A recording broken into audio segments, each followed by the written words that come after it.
여러분 반갑습니다. 청년 목사입니다. 오늘은 드디어 하나님 음성 듣기 제3강 장애물을 제거하라 영상을 시작하도록 하겠습니다. 곧 시작합니다.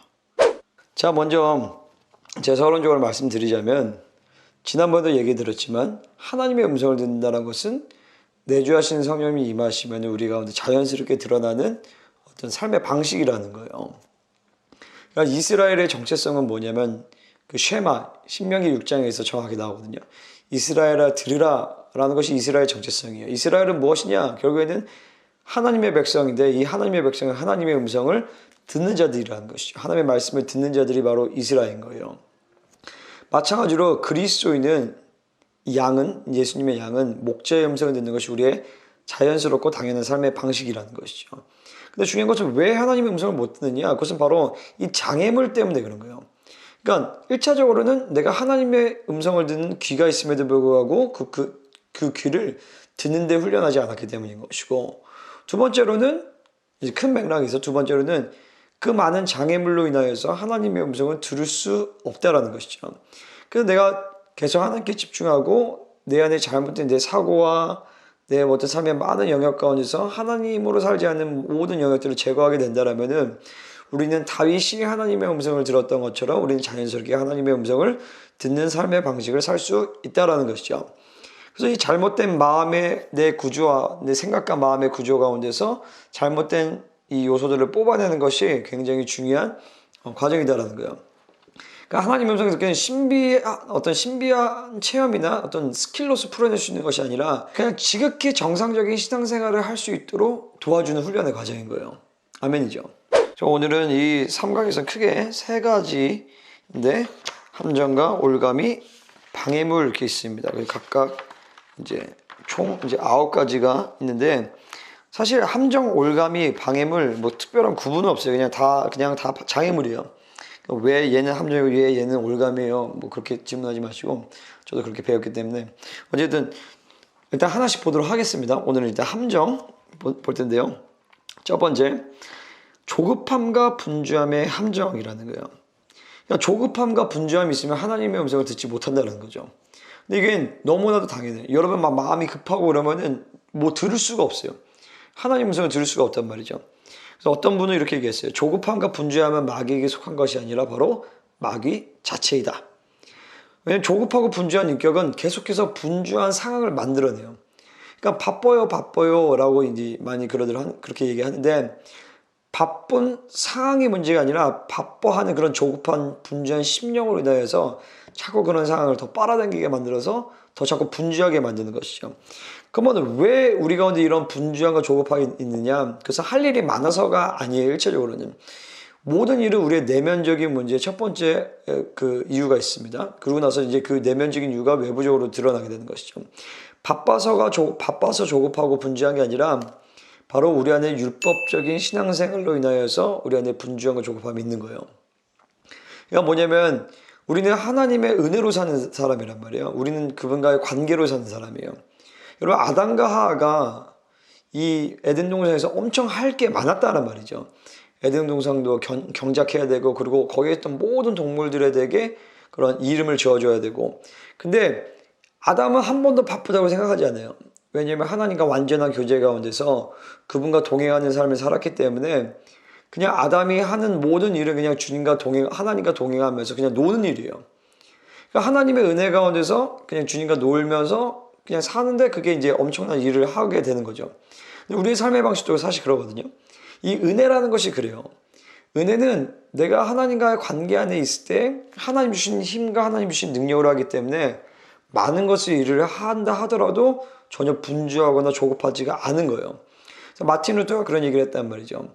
원래 기도를 2시간인가 뭐 이렇게 했는데 너무 바빠서 기도 시간을 3시간으로 늘린 거예요. 왜냐면 너무 바쁘기 때문에 기도를 더 한다는 거죠.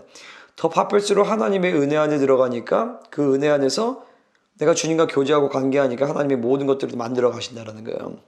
그러니까 우리는 이 율법주의의 본질 자체는 행할 때 의로움을 얻는 것이기 때문에 내가 율법적인 신앙생활을 할 때 우리는 자꾸 내가 뭔가를 해서 하나님 앞에 의롭다함을 얻으려고 해요. 내가 이것도 하고 저것도 하고 저것도 해서 하나님 앞에 인정을 받아야지. 이렇게 해서 하나님 앞에 기뻐하게 하나님을 기쁘시게 해야지 라고 한단 말이죠. 그 마음 중심과 본질 자체는 나쁜 것은 아니지만은 1차적으로 하나님을 기쁘시게 하는 것은 그분과 교제하는 거예요. 그분과 관계하는 거란 말이죠. 그분을 믿는 거예요. 그래서 그분과 관계 안에서 내가 기뻐하시는 존재로서 내가 하나님 앞에 어떤 것을 한단 말이야. 그 이후에 어떤 행위를 하게 되는 것이죠. 그래서 우리는 이 내가 행함으로 의롭다를 받는 게 아니에요. 그분과 관계해서 은혜로 그분의 앞에 의롭다 하심을 받고 그 은혜 가운데서 우리는 하나님의 고요함 가운데 거하면서 하나님의 허락하신 일을 우리는 해나가는 거죠. 그래서 이게 자꾸 율법으로 움직이면은 하나님의 나라의 후사가 아니라 자꾸 일꾼으로 전락해버려요.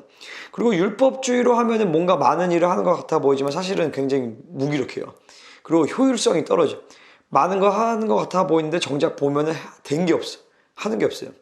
저도 되게 그런 적이 많았어요. 대학교 다닐 때. 막 이것저것 막 다 하는데 결국에 보면은 내 심령이 공허해. 그리고 하나님과 관계를 자꾸 놓쳐버려요. 그리고 뒤돌아보니까 한 게 아무것도 없는 거예요. 근데 은혜로 사는 것은 때로는 뭐 하는 게 없는 것 같아요. 근데 계속 그분 안에 거하고 그분을 살고 그분의 음성을 따라 살다 보면 뭐 많은 거 하는 것 같아 보이지 않는데 뒤돌아보면 뭔가 막 돼 있는 거예요. 아멘이죠. 그래서 우리는 이 종교와 이 율법의 영을 처리해가면서 자꾸 그분과의 어떤 관계로 은혜로 관계하는 것들을 자꾸 훈련을 해야 됩니다. 그러면서 내가 뭔가 막 하려고 할 때 조급하고 분주할 때 오히려 그때 딱 내려놓는 거예요. 내려놓고 하나님 기다리는 거죠. 하나님, 내가 아무리 내 혼자 열심히 노력하고 한다고 해도 주님 그것이 잘 되지 않는 것을 압니다. 나의 한계를 압니다. 성령님을 의지합니다. 그럴 때 내 마음이 쫙 가라앉아지고 그때 성령께서 내 심령을 장악하실 때 하나님의 음성이 들리는 거예요. 굳이 딱 뭐 누구누구야 이렇게 음성이 들리지 않는다 하더라도 뭐를 하게 될지 딱 아는 거죠. 딱 할 때 뭐 여러 가지가 있지만 그 가운데서 하나님이 지금 하고자 하시는 일, 지금 행하기를 원하시는 일을 하나님 딱 깨닫게 하세요. 그럼 그거를 딱 붙잡고 그걸 하면 되는 거예요. 이렇게 우리는 조급함과 분쟁의 함정을 제거해야 됩니다. 두 번째로는요, 하나님의 음성을 인식하지 못하는 함정이에요. 성령님이 내주하시는 사람은 일단은 다 하나님의 음성을 듣게 돼 있어요. 왜냐하면 그분께서 우리에게 말씀하시거든요. 그래서 우리가 어떤 일을, 나쁜 일을 하려고 할 때, 뭐야, 이거 좀 안 해야 될 것 같아. 이런 것들이 사실 다 성령께서 말씀하시는 거거든요.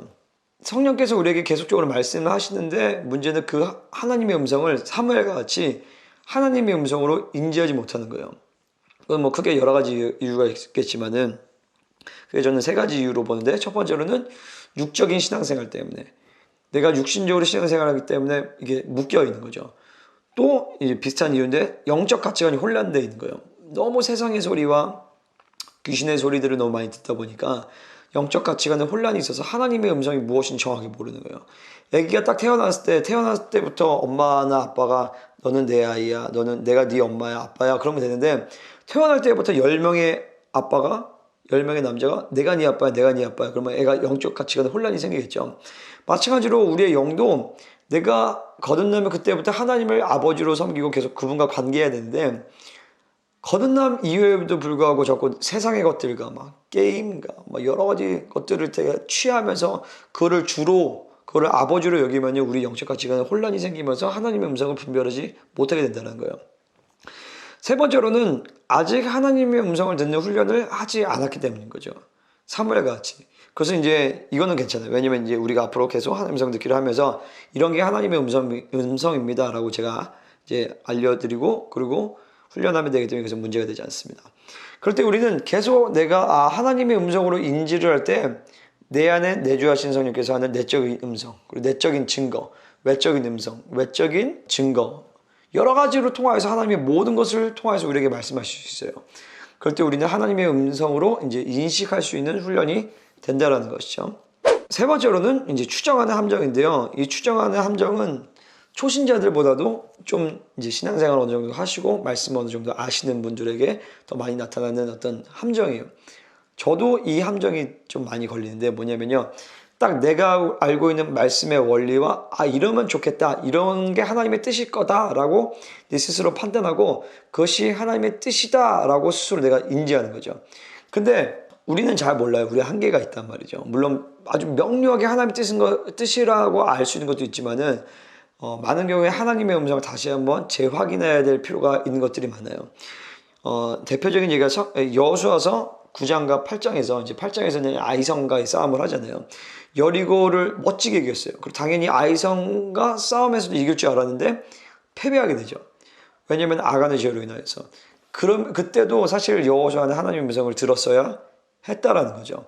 하지만 자기의 의미대로 아이성을 치는 것도 하나님의 뜻일 거야 라고 아이성을 진격하고 엄청난 패배를 경험을 했죠. 또 그 이후에도 여호수아 9장에서 그런 일을 경험했음에도 불구하고 기브온 족속들이 이제 속이잖아요. 우리가 멀리서 왔다.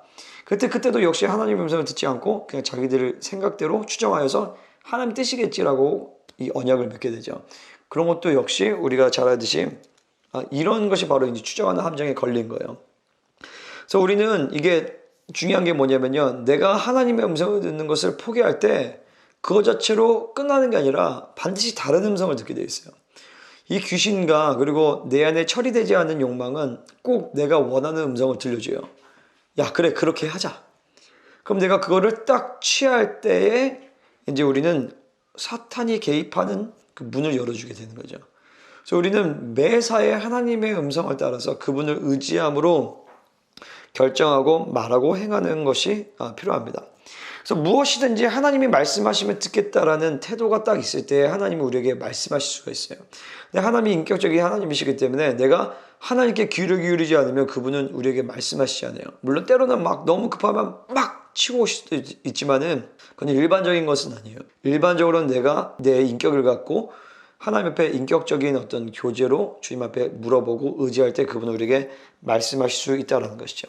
그때 내가 선택하는 좋은 게 아니라 하나님이 주시는 최고의 것을 우리에게 주실 수가 있다는 거예요. 그래서 우리는 하나님이 온전한 이해를 주실 때까지 마음대로 추측해서 결론을 내면 안 된다는 거죠. 그러니까 어떤 것이 이게 정확하게 하나님 뜻으로 안 오잖아요. 그러면은 우리는 그거를 제가 이 선반에 올려놔야 돼요. 선반에 올려놓고 그것이 하나님의 뜻이 이제 확정될 때까지 기다려야 되는 거예요. 그분을. 그러다 보면 내가 집중하고 살다 보면 어느 순간에 하나님이 딱 알게 하세요. 깨달음을 주신다든지 누구의 입술을 통해서 알게 하시든지 말씀을 통해서든지 그것이 하나님의 뜻이다라고 딱 내가 알게 될 때 그때 우리는 판단하고 그것을 이제 행할 수 있게 된다는 것이죠. 아멘. 그럼 이제 크게 두 번째 이제 올가미인데 올가미는 다음 영상에서 제가 나누도록 하겠습니다. 여기까지 시청해주셔서 감사합니다. 저는 다음 영상에서 삶과 방임을 이어서 보도록 하겠습니다. 그럼 안녕.